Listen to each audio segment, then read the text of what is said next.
Ito, L300 23 model, 2023 model.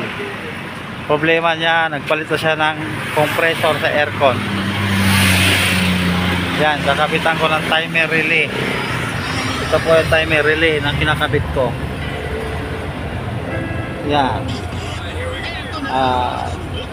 Pag mag count siya hanggang 0, matic yan. Yan, nagmatic. Tapos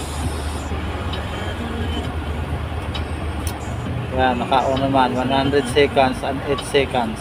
100 seconds on ng compressor, 8 seconds naman yung relax ng compressor. Yan. Ang wiring nito, diyan ako naglagay ng body ground. Yan.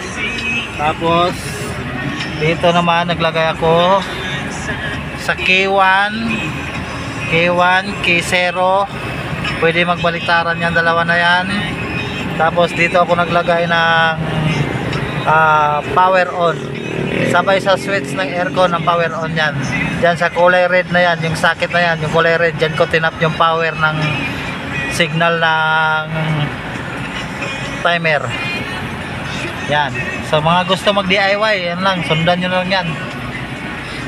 Yan, malamig ang aircon nya. Bagong palit compressor. Buti nasa warranty pa.